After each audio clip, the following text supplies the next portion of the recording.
Andrea, thank you for that lovely introduction.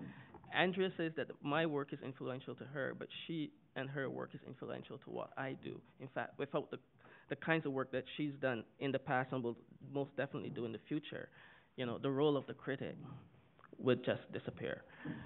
So I want to begin by making an observation about yesterday. Yesterday there were a number of words that were used: curators, artists, institutions, but no one mentioned the critic. And I think that the fact that the critic always gets elided in Black Canadian art and artist practice is a significant problem. So you'll probably hear me talk a lot about the critic um, in what I'm about to say. I also want to dedicate this presentation, if I can be so bold, to the late Stuart Hall and the late Dudley Laws. Stuart Hall gave us a language and a grammar to think about blackness beyond the nation state. And Dudley Laws, even when I profoundly disagreed with him, worked really hard to make this place a livable space for black peoples. So I want to dedicate this talk to both of them. We are in a strange kind of social, political, and cultural settlement in contemporary Canada as far as black people are concerned. In this talk this afternoon, I will not be able to address all of the ways in which the weird settlement is manifest, but I hope by turning to the site of the cultural, both as cultural expression and production, and as a broader frame for living black lives, that the weird state of Canadian blackness in this historical moment might be paid witness to. In this talk, I'm going to make as many broad strokes as I can to point to very specific instances of the ways in which anti-blackness works in Canada. This talk will be situated somewhere between the academic and the polemic. Indeed, if any one single thing characterizes contemporary black life in Canada, it is the ways in which black lives seem not to matter at all, especially in the nation's major institutions: museums, art galleries, universities, governmental organizations, and so on. Indeed, if there ever was a time in the recent past that making such a claim would have been seen as entirely cynical or even wrong, that time has now passed. Everywhere we look, black life is in dire straits in Canada. Whether we're looking at poverty, prisons, joblessness, underemployment, unemployment, housing, education, and the list goes on.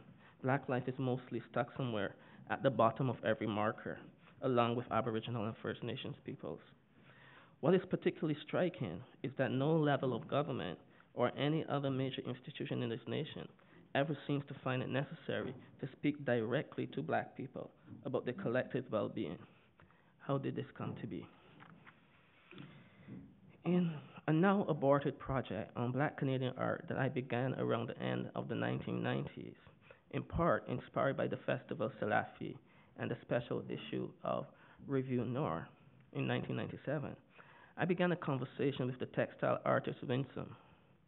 In the now abandoned project, which was titled Disturbing the Peace, I had intended to interview artists about their work and how it contributed to what the late Stuart Hall called new ethnicities in Canada. But when I sat down to enter into dialogue with Winsome, she immediately told me that she had thrown out most of her work. Yes, thrown it into the garbage.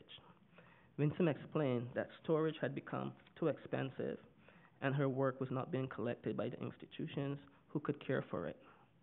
She also pointed out that some of her work was at friends' places. She also assumed that some of it would be in storage at places she had shown the work, as well as a range of other places that she could not always remember. I was stunned and disturbed by what she had to say to me. This was at the end of a decade of art activism in the 1990s, in which it had appeared that great strides had occurred for black Canadian artists and artists of color across the disciplines. Indeed, the question of the black Canadian artist disappearing did not occur to me then, because much like everyone else, I too had bought into a certain kind of people of color coalition politics. So my title invokes the dub poet, spoken word artist, writer, and musician Lillian Allen. Allen stands out for me as a figure who has contributed significantly to diversifying the arts landscape, not only through her art, but also through her art activism.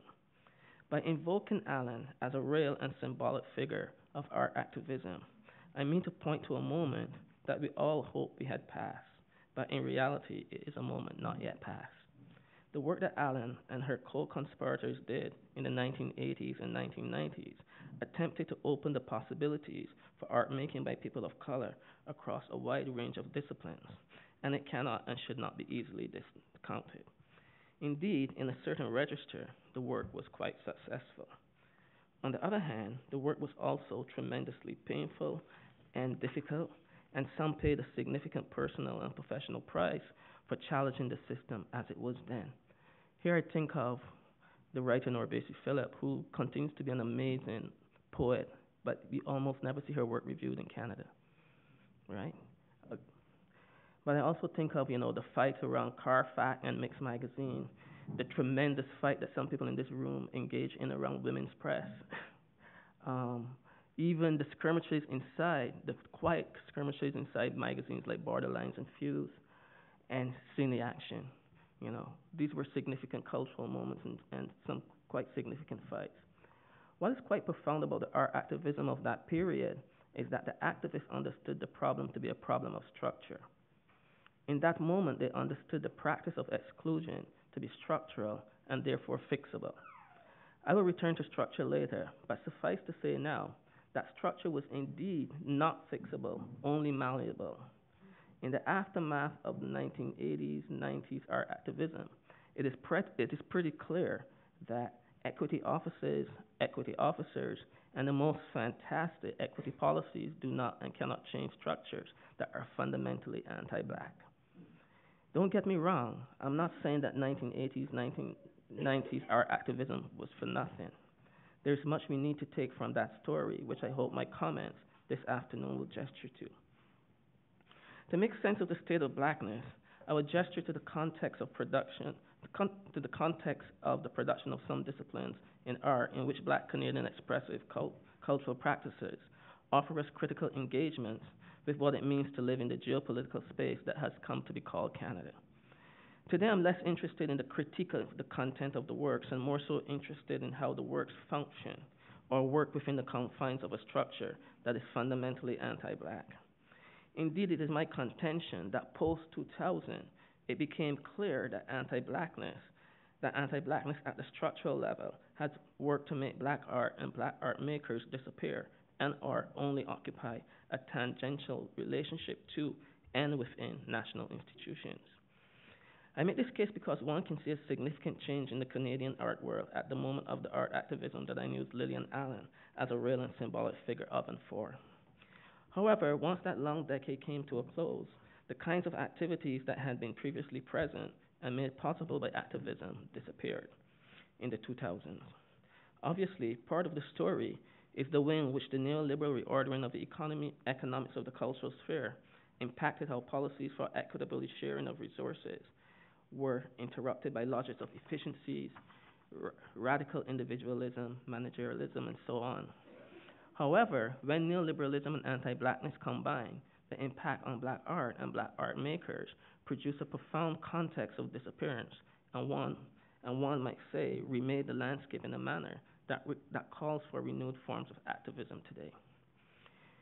So in one moment, Lillian Allen's activism represents a past that appeared hopeful in terms of the coalition politics of people of color, Aboriginal peoples, and black people. By the end of the 1990s, the possibility of those new ethnicities are often no longer holding. Indeed, a figure like Winsome, a black woman, gazed upon art making, at least in Canada. The symbolic takeover of Salafi at the AGO in 1997 remains a significant example of black appearance within the institution. Its intention never takes hold. And in a broader context, a younger generation of artists in the 2000s then returned to showing their work on the walls of friendly restaurants, with few of them making any headways into the multiple gallery spaces in this country. In each case, any observer of the scene can pinpoint a single artist who garners some attention, but not in any sustained way. I think of the various moments of excitement, for example, around Michael Chambers' photography or Sandra Brewster's painting, but it's an excitement that is never fully sustained and one that does not garner conversations about black Canadian art beyond the individual into a black Canadian art scene.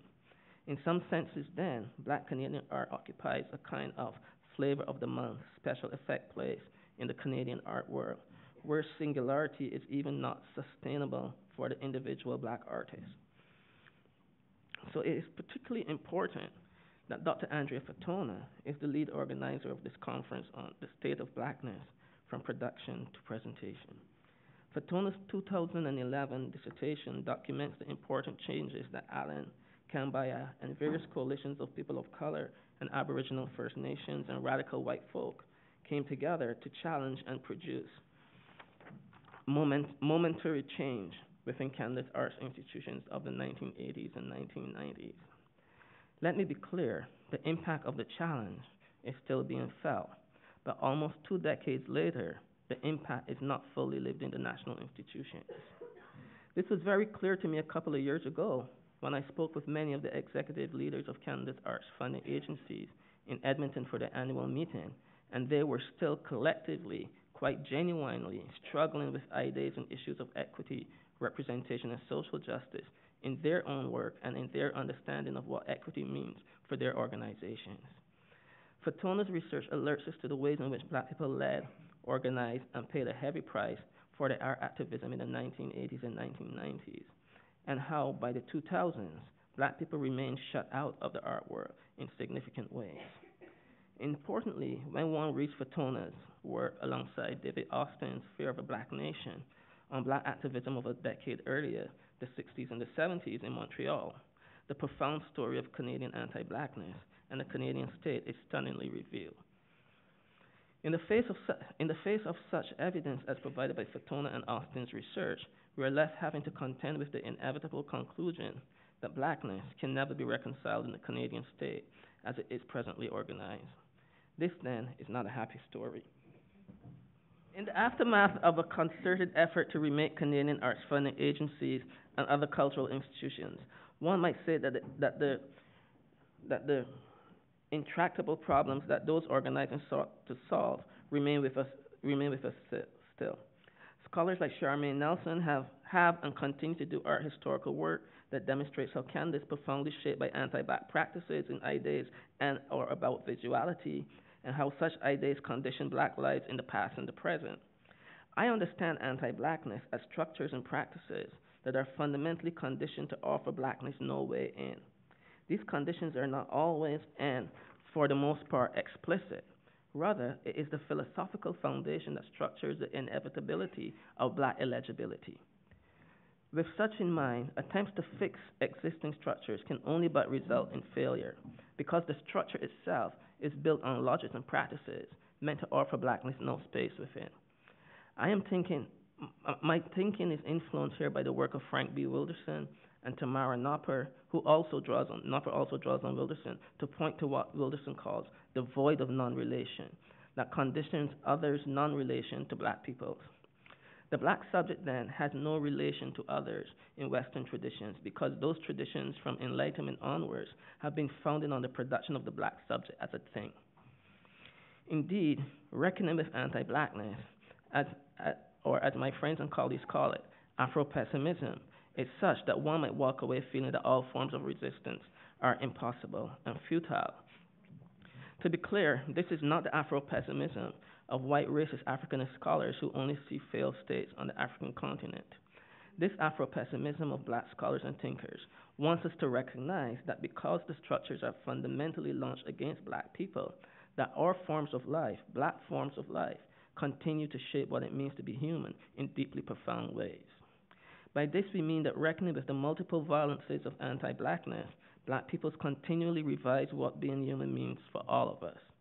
The intention here is a quite vast Sylvia Wynter-esque project in which the word resistance is a lazy way to capture vast dynamics at play. Afro-pessimism requires serious and significant intellectual labor to engage its insights in their fullest because it requires us to question the last 500 years plus of human existence and to seek to overthrow it. George Sexton argues that people of color politics can often obscure a set of impenetrable structures that continually produce Black peoples as out of place, as things, as non-human. Uh, he, he calls it people of color blindness in an article of the same name. Sexton points out that people of color politics and its insistence on coalition often obscures the specificities of how anti-blackness shapes the experiences and realities of black people's lives. By so doing, people of color politics often assumes one size fits all to addressing issues of racism. Often in the policy context, what then occurs is that others benefit and black folks do not find, and black folks do not because black people are structurally located differently in the institutions. Indeed, Sexton's intervention is quite evident in the Canadian scene, especially for our purposes today in the art and culture sector, but one can see this across all sectors. The 1980s and 1990s art activists understood changing the structure as largely a one-size-fits-all measure. It was a measure that made sense given the ways in which demographics seemed to be a driving force in multiple forms of political mobilization in that period. However, black artists now live with the aftermath of what was, mind you, a genuinely felt possibility from that moment, but nonetheless, black artists now remain outsiders to the institutional art game. So let me be blunt. We are in a historical moment, as Stuart Hall would put it. We are in a new conjuncture where people of color politics, coalition politics, no longer works for black people. We have to be clear about that. Black people should be clear about that. Such a claim does not abandon solidarity, but such a claim is premised on the insistence of black specificity. We can bear witness to a historical period where people of color politics seem to offer us some hope, some possibility. Coalition politics of the past does not have to be repudiated now, but we must soberly assess the results that clearly show how intractable anti-blackness is in Canadian institutions and who benefited from such politics. In order to understand this dire state of affairs, this weird settlement, we must contend with the deeper philosophical and psychic structures of a society constructed on terms meant to produce black non-existence as the force of its own being, right? If Canbaya represented a particular moment in a time of artist activism, then we can say that it had no corollary in the critical realm. By that I mean that it is impossible to find a similar critical moment in the Canadian context that is comparative to the context of Black Britain. Indeed, a small number of Black British artists and critics produced in the same period, the 1980s and 1990s, a profound impact on Black diaspora cultural expression. I mean, like something like 10 to 15 of them, when you think about that impact, 10 to 15 of them. Anyone familiar with that moment knows full well that both the art and the criticism commanded a learned and engaged response that was always beyond simple celebration, even when tensions were on display. There's a famous exchange between Paul Gilroy and Cabina Mercer on Black British art and representation in third text that people might want to look at. That's what I'm thinking about. There's no such critical parallel in Canada. Having said that, it does not mean that critical work does not exist here. Indeed, a significant body of critical work does exist, and one needs to know where to look to find, but one needs to know where to look to find it. I think of the work that people like that Leslie Sanders has been doing in literature for 20-some odd years or more. I think of the work that somebody like Cass Bannon has done in cinema. I think of the work that Peter Hudson used to do. Lord, I wish he would continue to do it. But the work that Wade Compton does. So there's a body of work. We just need to find it. However, this brings me to the problem of anti-intellectualism among Black Canadian artists and the ways in which it can uncannily often combine with racist critique. What I mean is the ongoing tendency to understand critique and critical engagement with Black art making as somehow out of place when Black critics engage it. And conversely, white critics, knowing almost nothing about Black art and its institutional histories, debates, and trajectories, often dismiss Black Canadian art. At the same time, many a Black Canadian artist refuses to acknowledge that critical engagement from Black critics and scholars is vital to the work growing, maturing, and having resonance beyond the individual artist's desires. I have tried to address this problem of Black Canadian cultural criticism a number of times in my own writing. For those of you who have read Black Like Who, you might recall that I opened that book by announcing that it was important to study here because something important happens here too. A number of years later, I published an essay called Decelebrating Black Expressive Culture in the sadly now defunct Fuse magazine, which was meant as a kind of call to critics of Black Canadian culture.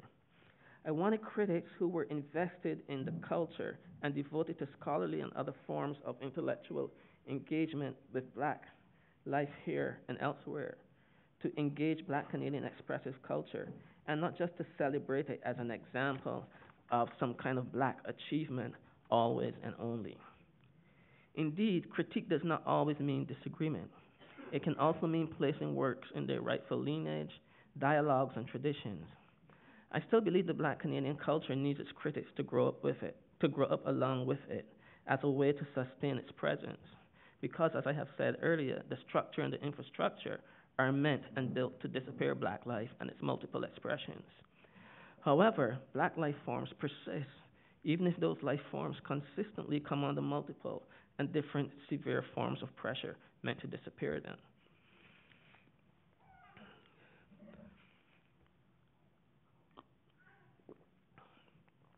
To offer a critique or critical engagement with Black artwork in Canada is too often understood as personal when coming from the Black critic. I'll give you one example. In the mid to late 1980s, when I wrote some critiques of Clement Virgo's Rude and Stephen Williams' what was that film called? Soul Survivor. People were running to me on the street all the time and asking me, so Rinaldo, when are you going to make a film? And I kept having to say to them, I'm a critic. There's nothing wrong with being a critic. I don't want to make a film. I have no interest in wanting to make a film, right? People saw the critique as personal. Indeed, because of such a perspective, critical engagement with Black art in Canada often suffer from engagements that are intellectually rudimentary and in some cases willfully ignorant. At the same time, many who are asked to engage Black artworks are all too often asked to do so for the wrong reasons. So if you make a film, you can be a film critic. It remains baffling to me how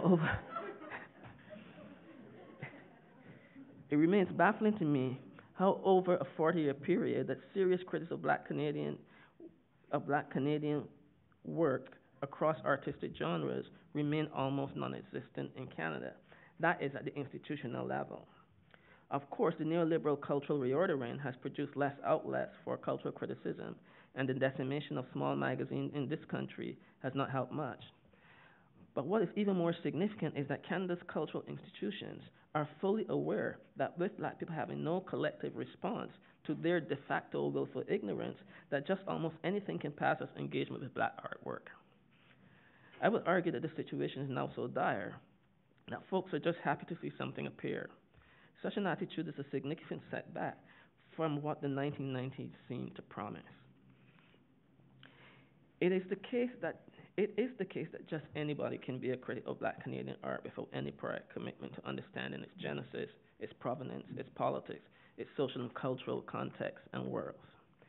And the idea that expert knowledge does not exist remains a neat and tidy institutional lie, unfortunately shared by some Black art communities too, all for different reasons, I should add.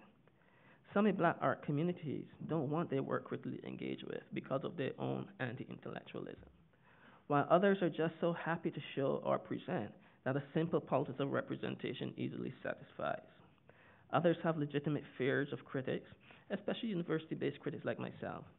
But nonetheless, learned engagement is necessary for works to have a real and sustained impact. At the institutional level, the ongoing national lie that Black critics with deep knowledge and training do not exist continues to collude with various forms of anti-intellectualism and anti-Black practices to make Black works disappear and not have a sustained and generative life. Two recent examples of reviews might suffice. The Global Mail's review of Positioned as Desire at the RUM in 2010, and what we might call the ignorant attack on Jerome Hard's work in the Toronto Star concerning his recent exhibition at the Textile Museum. R.M. Vaughan's review of Position begins with a playful invitation to drop in on it on the way to the more important El Anatsui show. and he's not even able to see the relationship between the two. And concludes with, quote, "Nobody will miss a few dinosaurs for a month or two." Vaughan is the Globe and Mail's recurring contemporary art critic. He betrays his lack of interest in Black Canadian art. But more importantly, his lazy review does not even engage with something as simple as where the show was placed in the museum. How can a critic not address the position of the show in the Canadian gallery as a beginning exercise to think and invite viewers to engage the work? Such reviewing is only possible because media institutions have no accountability to Black communities, and more so, no one with knowledge on their staff to do an adequate job. Similarly, the reviewer of Harv's work fails to understand the philosophical tradition and rewriting that his work engages. Instead, the reviewer castigates Harv as not being polite, failing to understand the history that Harv's work seeks to work against. Slavery and post-slavery life is not polite to the Black subject. The reviewer, thus willfully ignorant, writes, quote, "The worst Western biases of faraway tribal cultures in a fetishized version of an exotic that condemns, or above it all, polities as their critique of Harv's work. Thus for Harv to challenge and to rewrite the terrible history that produced the Black subject is to be impolite, which is to also take away from him the possibility of being an artist," right? These two examples demonstrate the deep working and organizing principles of anti-Blackness. Both reviewers, it is safe to say, know almost nothing about Black people, Black art, Black intellectual traditions, and so on. But the performative and structural power of white supremacy to mark Blackness as not intellectual means that critics who can seriously engage the work are almost never asked to do so. In fact, in most cases, the normative assumption would be that none exists. Yet both critics, the two that I'm talking about, feel relatively safe speaking from significant cultural media institutions about the lack of and in specific Black artworks. First, a significant problem is who gets to review the work. And on this front, sometimes asking Black people who are also not knowledgeable about the traditions that the artists are working in is equally a product of anti-Black racism. But as I also intoned above, the psychic life of anti-Blackness and white supremacy means that those two white critics can absolutely presume to know the Black subject and thus Black artwork, because such subjects and artworks are empty and can only be filled by imitating white predecessors, or even if in the Harv review, the writer is willing to acknowledge some kind of Black tradition, that tradition is written off as not polite. Anti-Blackness demands that Black personhood must be consistently denied and therefore can never be constitutive of the state, its institutions, and ultimately the human. Concomitantly, the post-19th century art world can only but think of Black art making as still primitive. It does not matter discipline or form. Thus, the reviewer refers to Harv's work as coming from the guts, no intellect at all. While it is true that the art gallery offers a different kind of space from the museum, both of them share one thing in common: the politics of authority. Both the art gallery and the museum retain their power in the politics of authority. Thus, even as pluralism and diversity become keywords in contemporary museum and gallery programming, authority to decide what counts of art and engagement with museums' collections still largely reside within the foundational narratives of what those institutions imagine themselves to do. Despite such, we cannot also deny that there has been a certain kind of limited, and I mean really limited, democratization of the museum and gallery as they struggle to maintain audience members and appear relevant to government and private sectors concerned with culture and art as commodity and productivity as opposed to contemplation and intellectual engagement. The democratization has led to what Stuart Hall calls a crisis of authority. The crisis has been provoked by those who had hitherto been represented by, but not engaged, spoken for, but not spoken to, insisting on participating in the terms of address, conditioned by the power of the institution to make representation and thus forms of belonging possible. Are you still with me? Okay. I'm sorry I can't look this way too often. This is kind of weird. Indeed, indeed, Black Canadian artists want their work to be critically engaged in a number of ways that move beyond celebration. Their work to be critically engaged in ways that move beyond celebration and denouncement into the realm of intellectual engagement. Because in an anti-black world where black people and their productive and expressive selves are meant to disappear, such engaged intellectual occurrences are the only means through which black life forms might mark their presence in this world. The profound consequences of anti-blackness then are to make any form of substantive engagement in black expressive culture null and void. State multiculturalism, state multiculturalism seductions in another moment, a more hopeful moment of post-civil rights and post-colonial arrivals, diverted our attention from the profound consequences of a world produced against black personhood in its most elemental form. Indeed, the lack of black critics, that is, people devoted mostly to making sense of black art making in the black Canadian sphere, is a significant problem for black art making itself. Additionally, the lack of intellectual organs for multiple forms of engagement with black art making makes it difficult to conceive where the critics might come from. Therefore, it is left to the small number of black scholars and others who have devoted themselves to engaging with those forms to stand in as to be the critics for across a wide range of different forms, and we too are disappeared in multiple ways. This in and of itself is not necessarily a bad thing, given the intimate relationship between meaning the relationship between scholars as critics, given the intimate relationship between the academy and the art world. And it's one of the things that really troubles me, the number of black artists who seem to talk about the academy as though their experience is outside of it, when it's the academy that have produced them, given them the currency as artists. So it's a strange kind of dynamic, and maybe we can argue about that or something after. I don't know. And it's, you know. But at the same time, the black scholar suffers the same fate as the black artist in an anti-black world. That is their disappearance and also the constant interpolation to perform a self that is either a victim or struggling against racism. A performative anti-racism that twins victim and resistor. And in the Canadian context, a requirement to performatively, perversely call out white liberal racism as a way to satisfy a new anti-racist whiteness, to make it appear an anti-racist whiteness that is actually more concerned with itself than with radically transforming whiteness, its practices, and the structures that makes whiteness supreme. Let me turn to filmmaking now.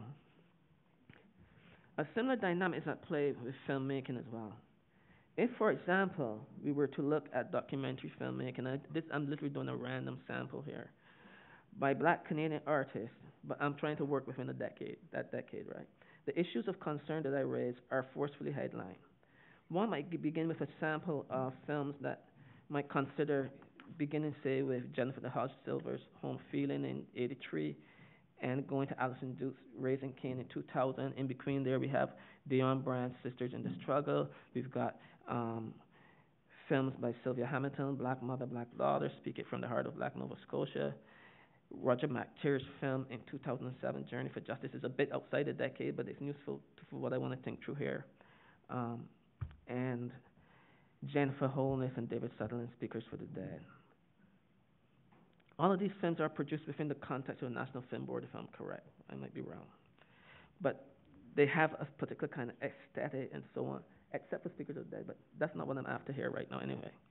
One might glimpse that between 1990 and 2000, and shortly thereafter, more intermittently, something really interesting was happening around black Canadian documentary filmmaking at the NFB. One of the things that was happening was that the NFB was struggling with women's communities generally, and at the same time attempting to bring non-white women and Aboriginal women on board as filmmakers in a wide range of capacities. But the NFB was also trying to tell stories that supported Canada's recently vaunted multicultural reconstitution of its national self. The question of state multiculturalism and its national instituted mandates cannot be divorced from how we view, criticize, and engage with these films on many levels. Reading these films calls for a certain kind of theory of multiculturalism, and at the same time, such a theory is not sufficient. as the only frame within which one would think about these films. Now, all of these films are excellent films on their own, so don't hear me as kind of saying anything about the content of these films. Each of them documents a particular moment, a particular time, a set of practices around black people and their incursion and inclusion into the nation. But all of the films also offer a challenge to something called Canada. These films document presence as well as moments of resistance, moments of organizing, and moments of challenging the normative nation, its narratives, practices, memories, histories, and so on. These are indeed the films of the multicultural nation. However, I want to shift the conversation from the multicultural track to one of anti-blackness. So there's another way in which we can read these films. The films listed above force a difficult conversation that is both practical and conceptual. How to tell the story of blackness in Canada in its multiple moments, formations, and movements as a coherent story of global anti-blackness. Each of the films above tells specific stories, address specific events, specific black communities, but often with much reference across forms of blackness, in which a coherent narrative might be developed to address how black people are inserted into something called Canada, and therefore into global anti-blackness and coloniality. These films tell the story of Canadian racism and its ongoing practices without recourse to telling the story that anti-black racism is conceived in and sustains a very particular moment of colonial invention of the black body as a thing and object, and therefore is lacking for citizenship in places like Canada. All these films tell a familiar story of Canadian racism, a familiar story of Canadian racism. If not comfortable with it, because part of the multicultural track is to tell such stories and demonstrate how such histories were overcame, a perverse kind of anti-racism. The films, as a product, a material object, not just their content, become evidence of the correction of the past and representative of an anti-racist present in the nation. The story of racism overcoming it has become all too familiar. However, when questions of anti-blackness and coloniality are the frame through which racism is understood, the story becomes unfamiliar to viewers who must encounter a view of racism, anti-black racism in particular, as foundational to current, present societal organization. A profoundly more disturbing story is at stake, and it's a story that requires fundamental rethinking of the society. Oh God, Eve.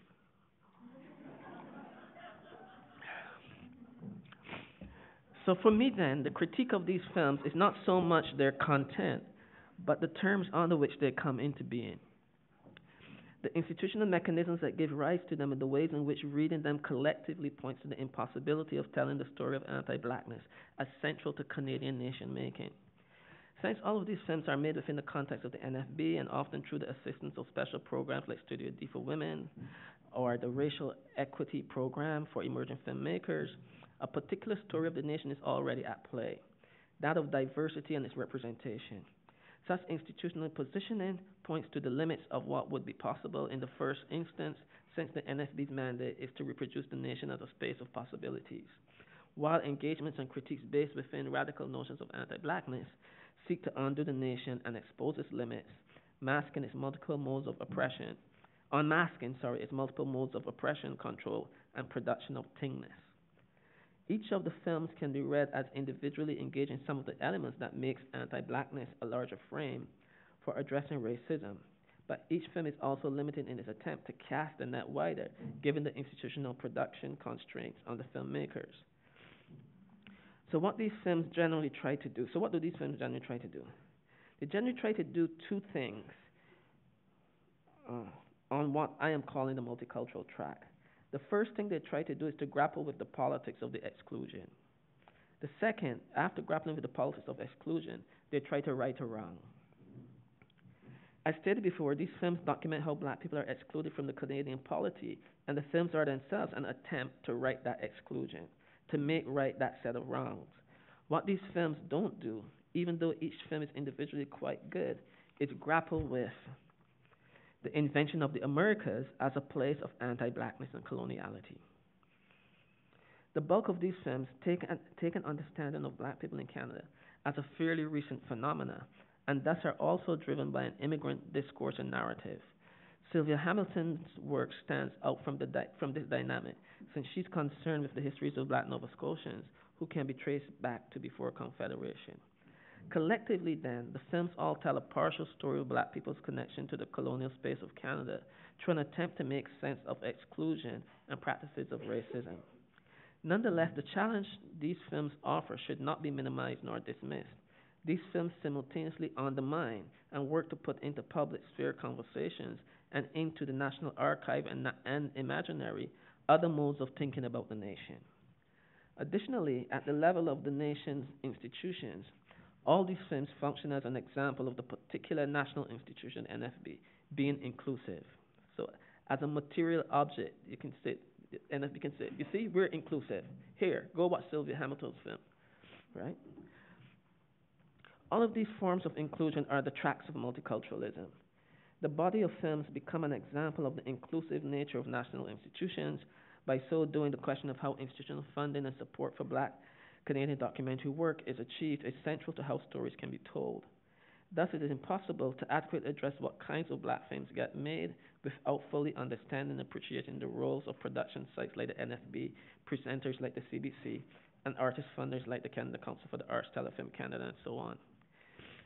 And when last have any of you guys seen a film on any of the CBC's major networks by Black Canadian artists?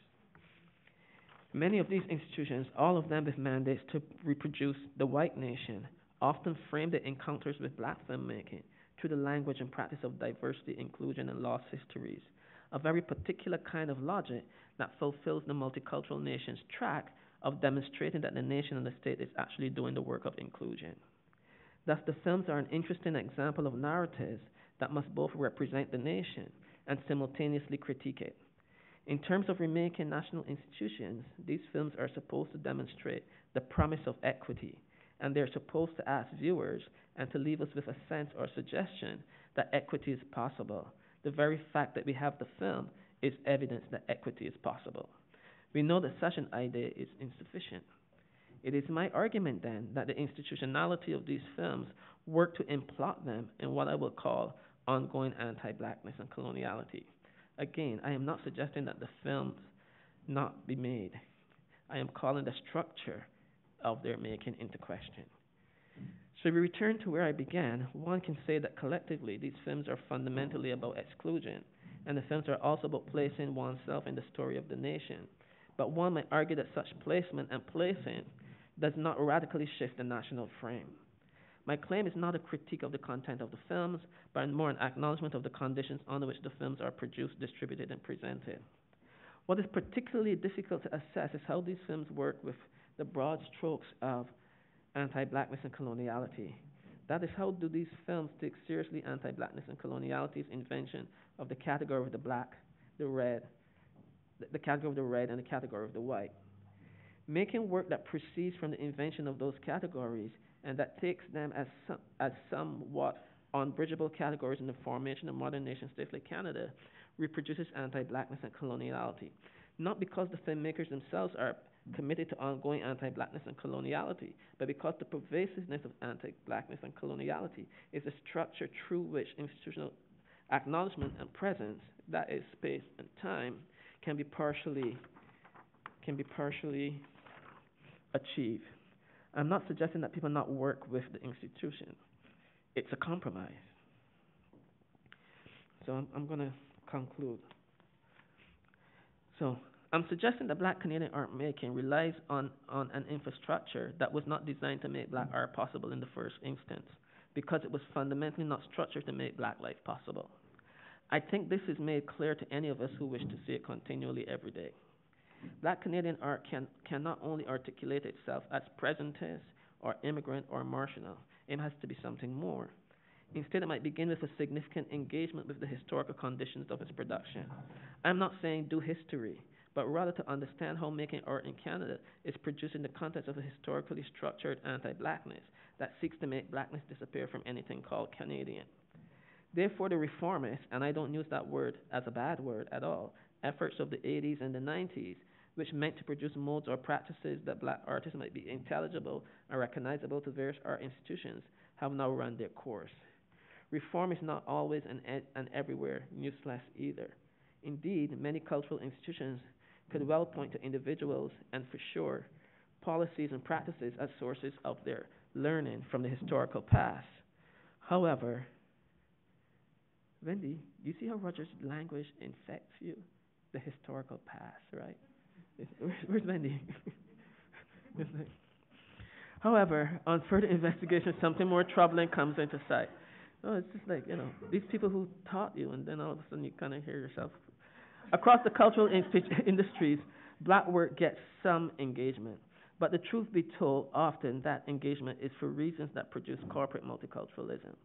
Indeed, many an institution believes that if they show one black artist, that they have done their work. As one noted curator at a university gallery has reportedly said, we did our black show. Similarly, institutions refuse to acknowledge the scholarly and intellectual apparatus necessary for the intellectual project of black art making is crucial to its reception. At the same time, there's a strong streak of anti-intellectualism among some black art making practitioners. The combination of the two things helps to produce a context where black Canadian art goes missing quite easily. There's much that black Canadian artists and budding critics can learn from the black British art scene of the 1980s and 90s and into the present. Indeed, initially too, that scene was multicultural and people of color, but in the aftermath of certain kinds of accomplishments, the scene also fractured along the lines of black and non-black people of color, in particular when Thatcher went in and broke up the Greater London Council. But the apparent success of what continues to be a small group of black British artists who appear to be significant contributors to black diaspora art making has as much to do with the artists as well as their critics and interlocutors. The black critics of black British art grew up alongside the artists, engaging them, debating them, and critically championing them as a means to articulating a black British identity. So while black British personhood is also cast within the brutal domain of white supremacy and anti-blackness, they are not so easily disappeared as black Canadian artists. The intellectual history of black British art and its contemporary trajectory means that a cadre of black critics exists alongside the artists, and those critics can and do bring to the conversation a distinct perspective that honors the work in multiple ways. Band is a good start, so is NIA, but many new collectivities are needed now more than ever. These new collectivities must make demands. For example, Caribana money could and should be repatriated to build black Canadian institutions, especially arts and culture institutions. A new black activism would revise this nation again, as people like Dudley Laws did, forcing us ever more so towards something resembling justice. Thank you for your time and your patience.